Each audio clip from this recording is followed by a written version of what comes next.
Oops, damn it. Hello. Waiting for some people to jump on here before I start.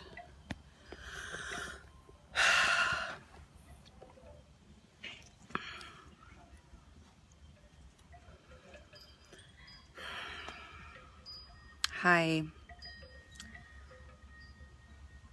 I'm going to try to get through this as quickly as possible. And I'm going to try to do it without getting really upset. That may be impossible because I'm already really upset, but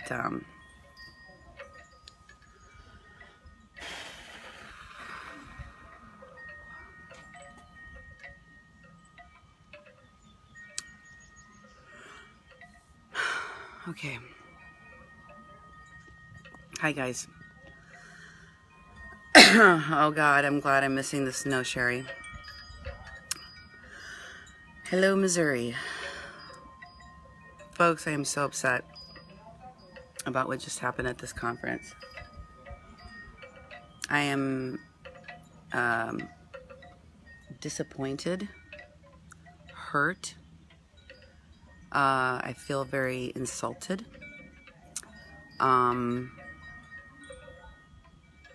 It's a whole mixed bag of emotions.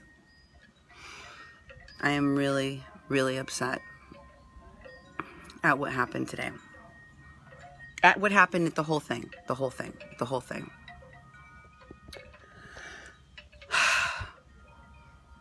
Let me kind of go down the list of what happened at the ABS conference to us. First of all, let me enumerate the ways in which people at the ABS conference yet to be identified, because everyone blames someone else for having made these decisions and choices along the way to do the things that they did to us. So that nobody has to take the blame, I guess, so that nobody's responsible for any of what happened. But the first thing that happened is that Guadalupe, who is the president of the association, think about that, was supposed to be the moderator of the panel on which Nicole Ramos and Dulce Garcia from Border Angels were going to speak. And without explanation, she was removed as the moderator. She took it as a sign of hostility, one which again came without explanation, so she asked, why was she removed from the panel? And she felt that Nicole Ramos, who had already discussed the fact that she was very upset that Guadalupe was going to be on that panel on her Facebook page, was the real reason why she was removed from that panel. But, you know, they told her, no, it was because she was on a whole bunch of other different panels and she was already on too many panels, and so that's why they took her off. And then, when we arrived, before we went there, we asked if we could film what took place. And we were told by her, yes, of course. And you would think she would have the authority with which to speak and know about how things are done, right? And when we got there, we were told no. And I told you already what transpired there. I got to ask a question, and one of the two local San Diegoans that Guadalupe allowed to come, invited to come in, told that they could be there to ask questions. And you would think that a group of academics that are educating the public would want people to have a dialogue and learn and question and have, you know, that exchange. But that's not what happened. Instead, they structured the questioning so that they weren't responding individually to each of your questions. They asked 4 questions in a row and then did not respond to any one person, but began to respond to all of the questions in a row. Not allowing you to follow up, not allowing you to interject, as I had seen done in other panels at this event. Suddenly the rules changed, and they were very strictly enforcing them. As you know, after Amy asked the question of Nicole Ramos whether she was practicing law without a license and without a permit in Mexico, to which she answered nope, she's just doing know your rights trainings. There was a man that came over and told them immediately to leave, very rudely, in a very adversarial kind of threatening, get out of here, like this big burly imposing guy comes over and they're invited. Guadalupe stands right in front of them and she says, I invited them. Hold on. This isn't something she hasn't done before, guys. She knows what she's doing, okay? She knows this thing. And they said, no. And then the women were just standing there because they were waiting for us, We were going to be talking about what just transpired inside. And he was like, now, you leave now, or I'm calling the police. So, of course, she decided she would inquire further about why this took place. The guy was just given orders on high, he said, by the leadership of the conference, whatever that means, that these 2 women were part of a hate group. My question is this. If that was the reason, why weren't they told, hey, you 2 part of the hate group, get out of here? Why wasn't that identified or said at any point until afterwards? Also, what was the proof that they were part of a hate group? Because they support Trump? That means you're a hate group now?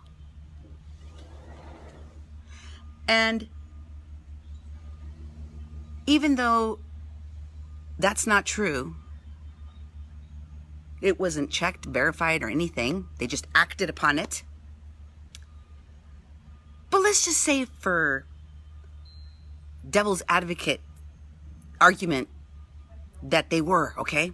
They're part of a hate group. They weren't wearing MAGA hats. They weren't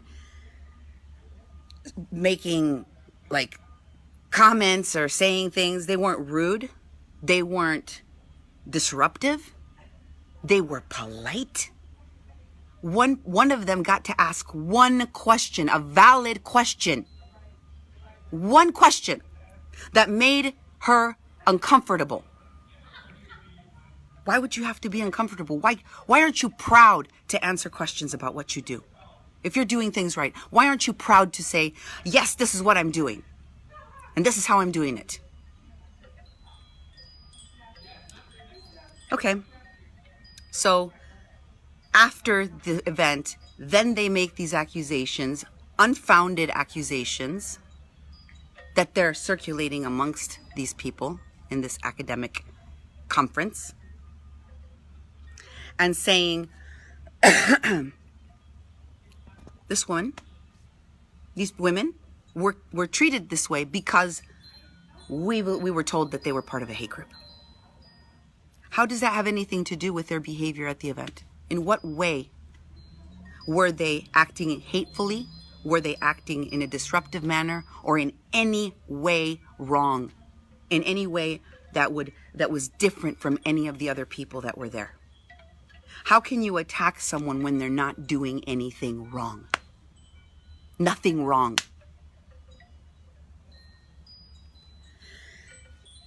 So then,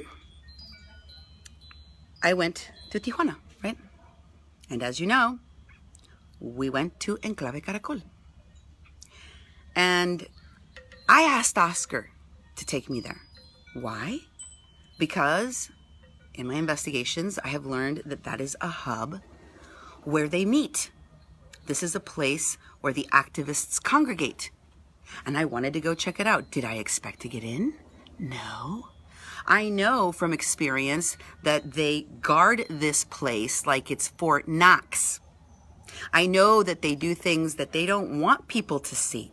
So much so that they watch anyone coming in. They don't allow anybody to film. They don't allow anybody to take pictures. They are very, very cautious. I've seen that. And anybody that they think seems suspicious, they immediately take pictures of and put up on their social media and say, "These people are fascists." So, I did not expect to get in. Would I have gone in if I saw an opportunity? Sure. Yeah. That's what I was there for. But I didn't. Instead, I walked down the street, across the street from their building. Okay? If you were watching the live stream for Oscar El Blue Ramirez, he started filming after they started filming us. After they started acting like there was some kind of emergency going on in their building, running up and down the stairs and talking on the walkie-talkie and messaging people on their computer.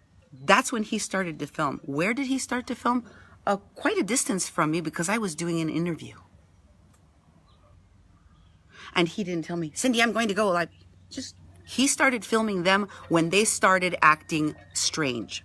When they started doing all of these weird things and acting in this obviously like, high alert, like we were some kind of threat to them. When they started acting like that, when we're just standing on the street talking to migrants, that was the threat, you see. That was the threat. We were talking to people. We were getting information from people. And that's a threat to them. Because we're finding out the truth of what's going on, and that's a threat to them. All of these people that I've talked to have told me the same thing. You know what they said? This is what they said. They won't give us lawyers. I had a person tell me they charge too much. I said, "What? Wait a minute, excuse me. What do you mean they charge too much?" They say they don't charge. They tell the migrants that they're pro bono. Nicole Ramos talks about how she has old shoes and an old car. There's no financial incentive. We're made to believe that. There's no financial incentive. Where are all their clients then? How come it's so hard to find one of their clients? Who are they representing? Who is benefiting from the millions of dollars that they are taking in? Hard to find. And I looked and I talked to a lot of people and I asked them, "Do you know of all of the people? Out of all of the people, do you know somebody that's being represented by them?" No. Nobody could tell me. I found one guy. And he didn't want to go back because they told him he was guaranteed asylum. And that seemed really fishy to him. Okay.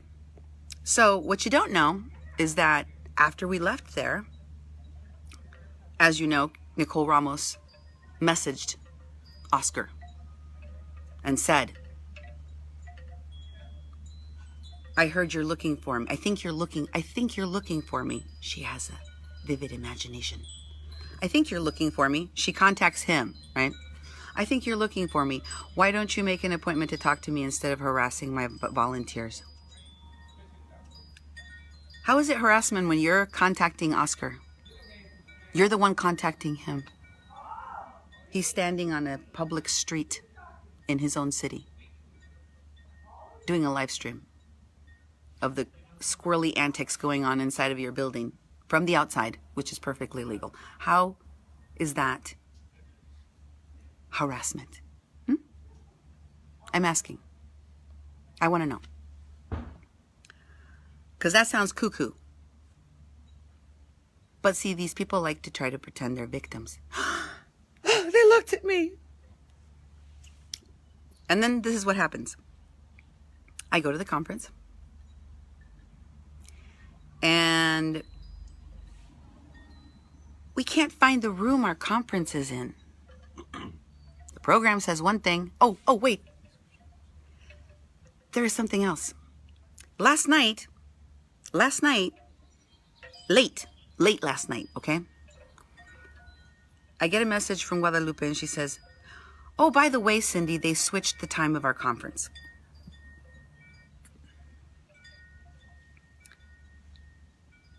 They switched the time of our conference to 9:45 this morning. Okay. She says, it's okay though, because the time they had our conference set for, it was going to be during the time that a whole bunch of the people that came to this conference were going to be taken to Tijuana on a tour, on a guided tour. So there wasn't going to be hardly anybody here. And I'm like, oh, so they took you off the panel that Nicole Ramos was moderating. Then they decided to change the time, put you at a panel slot when nobody would be here to hear our presentation. And then finally, they changed that time to confuse anybody that might really want to go and listen to that presentation. And then finally, like a cherry on top, they didn't put the assigned room anywhere. So there was a bunch of people kind of congregated in the hall. Duke walks up and asks them, do you guys know where this conference talk is taking place? Because we can't seem to find it. And they're like, we can't either because they changed it and they didn't tell us the new location. Didn't tell us the new location. So nobody could find it. And if that were not hostile enough, we were ushered in at the last minute. Guadalupe was running around trying to look for the room. Everyone was trying to look for the room. They practically hid the room. And then they were upset because she wasn't there. And they're like, we've got to start now. Then the lady at the table, we go to the front, we go, ready to present. The lady at the table says, oh, we switched you to go last now. You're going last now. We thought we'd let the younger students go first so they can get it out of the way. Oh, okay. Just switch it up. Now, after the first time they told us we couldn't film and everything, and the reason that was given, remember that I told you what the reason was? What was the reason? They said, because these women are activists and we have to protect the information that they're giving us about their modus operandi. Right? They didn't say it was because no one in the conference is allowed to film or take photos. That's not what they said. They said because that particular group of people there were like secret agent women. They got to be protected. Okay? So, no longer lawyers, they're activists. Got to protect the activists. Generously here, giving the inside secrets. So then, we get to the second one, and I was like, they're gonna let us film our own presentation, right? Like, us filming us, right? We can film ourselves, right?